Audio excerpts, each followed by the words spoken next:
कि जमीन पर कब्जा करना या फिर उसके प्रॉपर्टी पर कब्जा करना ये आज से नहीं, काफ़ी वर्षों से चलता आ रहा है। क्योंकि जितने भी गरीब जनता होते हैं उनके ऊपर उनसे बड़ी कास्ट वाले या फिर दबंग तरीके से कहकर उनकी जो है ज़मीनों को हड़प लिया करते हैं। चाहे वो मन मोहित करके हड़प ले, चाहे वो बंदूक के नाम पे हड़प ले, या फिर किसी भी तरीके से बैला फुसलाकर या फिर धोखाधड़ी के नाम से उनकी ज़मीन या फिर उनके घरों को जो है हड़प लेते हैं। ऐसा मामला बहुत सारे लोगों ने जो है देखा होगा। और ऐसे मामलों को क्या रोका जा सकता है या फिर नहीं? दबंग लोग जो होते हैं किसी भी प्रॉपर्टी पर या फिर किसी के भी घर पे जो है कब्जा कर लेते हैं, क्या ये जो है लीगल होता है या फिर अनलीगल होता है? अगर किसी ने आपके प्रॉपर्टी पर कब्जा कर रखा है, आपके घर पे कब्जा कर रखा है, तो क्या आप उससे जो है छुटकारा पा सकते हैं या फिर नहीं पा सकते हैं? तो नमस्कार दोस्तों, आप सभी का स्वागत है सोनू पटेल एलएलबी में और मैं हूं आप सभी का प्यारा दोस्त सोनू पटेल।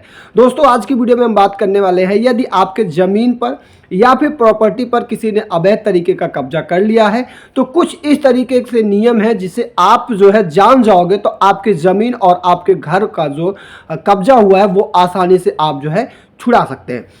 तो सबसे पहले बात करते हैं कि ऐसे माहौल जहां पर गरीब जनता को देखकर या फिर दबंग व्यक्ति जो भी बंदूक के नोक पर या फिर उन्हें बहला फुसलाकर उनकी ज़मीनों को जो है हड़प लिया करते हैं, क्या ऐसा करना एक सुरक्षित व्यक्ति के लिए अच्छा होता है या फिर नहीं होता है? लेकिन कहीं ना कहीं से ऐसे माहौल देखने को मिलते हैं, ऐसी घटनाएं देखने को मिलती है जिसमें दर्दनाक हो जाया करती हैं। आप सपोज करो कि कई बार तो ऐसे हुआ है कि ज़मीनी विवाद में या ज़मीनों के कारण जो है कितने लोगों का जो है यहाँ तक मर्डर भी हो जाती है, लेकिन वो ज़मीन वहीं की वहीं रह जाएगी, लेकिन लोग वो जो है चले जाते हैं। तो सबसे पहले हम बात करते हैं कि आईपीसी की धारा 420,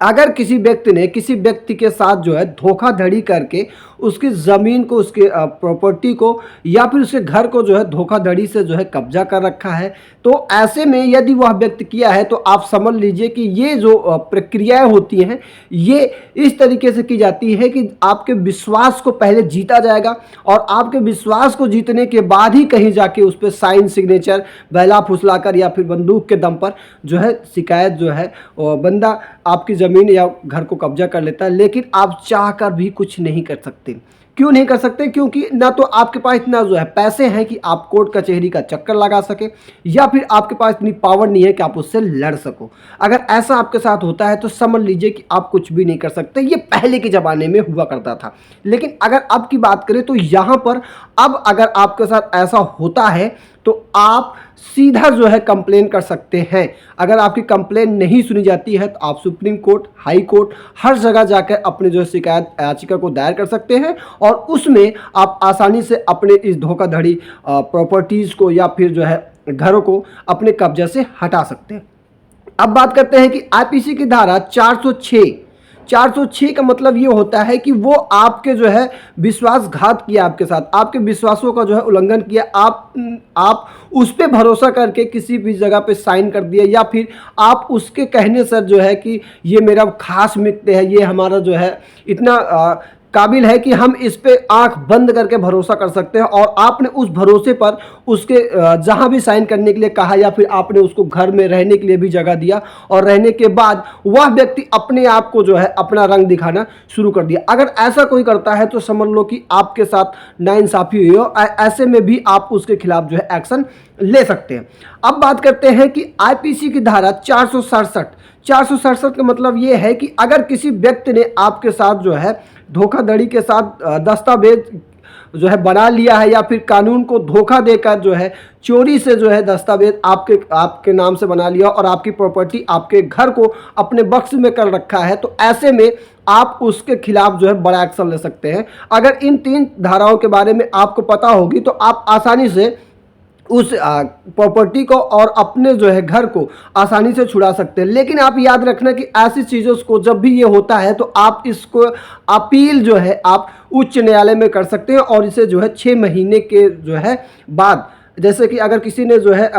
आपकी प्रॉपर्टी पर और आपके जो है घर पे कब्जा कर लिया है, तो ऐसे में आप उस पे जो है, आप सपोज करो कि उसने जो है 1-2 महीने पहले किया है और आपको जो है 3 साल के बाद पता चलता है कि यार हमारे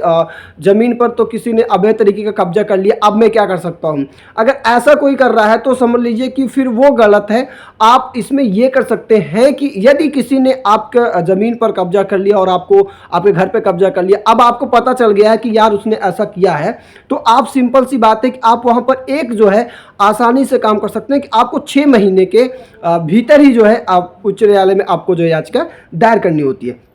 इसके अलावा आज तो आजकल का दौर ऐसा आ गया है कि अगर आप चाहें तो अब सब कुछ डिजिटल हो गया है। आप घर बैठे अपने फ़ोन के माध्यम से आप अपने ज़मीन के, अपने प्रॉपर्टीज़ का सारी चीज़ों को देख रेख आप जो है नज़र रख सकते हैं कि कब कहाँ आपके साथ ऐसा हो रहा है। लेकिन पहले ऐसा नहीं हुआ करता था। पहले जो है खतरा खतौनी बहुत टाइम लगता था। कोई एक पटवारी आता था और पटवारी आने के बाद जो है किसी को पता चलता था कि हमारी ज़मीन यहाँ पर इतनी है या फिर वहाँ पर इतनी है। लेकिन आए दिन अब यहाँ पर ऐसा हो गया कि आप समझ लीजिए कि आप अपने फ़ोन में सारी चीज़ों का इंफॉर्मेशन रख सकते हैं और अपने आप को जो है ग्रोथ कर सकते हैं और इन लोगों से जो है, धोखाधड़ी लोगों से जो है आप अपनी ज़मीन को बचा सकते हैं। अब बात करते हैं लास्ट स्टेप में, जिससे कि आप अपनी ज़मीन को बेहतर तरीके से जो है सेव कर सकते हैं। और ऐसा अगर कोई भी दबंग करता है तो वो इस अपराध को करने से पहले थर थर कांपेगा। तो आइए उसके बारे में भी आपको बता। स्पेसिफिक रिलीज एक्ट ऐसी धारा होती है जिसके थ्रू आपका,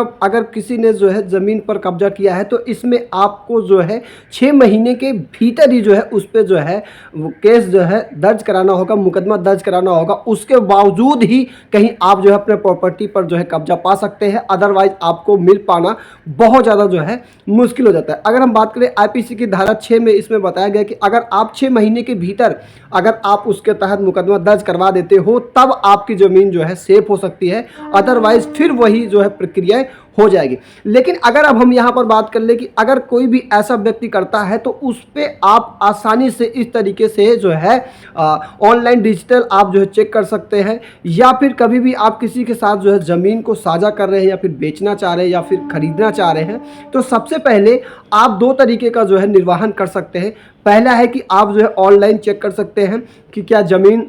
सच में जो व्यक्ति बेच रहा है उसी के नाम है या फिर किसी और के नाम है। या फिर दूसरा तरीका ये हो सकता है कि जब भी कहीं आप जो है ज़मीन को लेने जाते हैं, प्रॉपर्टी को लेने जाते हैं या फिर घर को लेने जाते हैं, तो आप उसके आसपास के लोगों से वहाँ पर आप जो है पूछ सकते हैं क्या ये जो ज़मीन जो व्यक्ति बेच रहा है क्या यही इसके जो है मालिक है या फिर इसके अलावा कोई और भी है। अगर कोई और है तो आप जाहिर सी बात है कि वहाँ पर जाएंगे, आसपास में अगर आप पता करेंगे तो जाहिर सी बात है कि आपको पता चलेगा। और कभी भी किसी भी चीज़ में अगर आप पैसे अपना फंसा रहे हो, पैसे आप अपना लगा रहे हो, तो उसमें जाहिर सी बात है कि आपको वहाँ पर जो है पूरी जानकारी होना बहुत ज़रूरी हो सकता है। अदरवाइज़ आप फिर वही झमेले में पड़ सकते हो, कोर्ट कचहरी का चक्कर जो है लगाते रहते हो। तो इस तरीके से आपको बताया गया है कि जब भी कभी आप प्रॉपर्टी लेने जाते हैं या फिर अपने घरों को जो है लेने के लिए जाते हैं,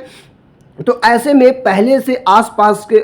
लोगों से जानकारी ले सकते हैं, ऑनलाइन भी देख सकते हैं और कुछ तो ऐप भी ऐसे हैं जिसके थ्रू आप जो है घर बैठे चेक कर सकते हो और आसानी से अपने जो है ज़मीन को और प्रॉपर्टी को देखकर अपनी सेफ्टी कर सकते हैं। लेकिन अगर आपकी ज़मीन पर किसी ने अवैध तरीके का कब्जा किया है तो 3 जो स्टेप आपको बताया हूँ, इस 3 स्टेप को आप पहले से जानते रहोगे तो समझ लीजिए कि आपकी ज़मीन पर, आपकी प्रॉपर्टी पर कोई भी अवैध तरीके का कब्जा नहीं कर सकता है। तो दोस्तों आज की वीडियो यहीं तक के लिए, फिर मिलेंगे किसी नए वीडियो के साथ। तब तक के लिए जय हिंद, जय भारत, वंदे मातरम।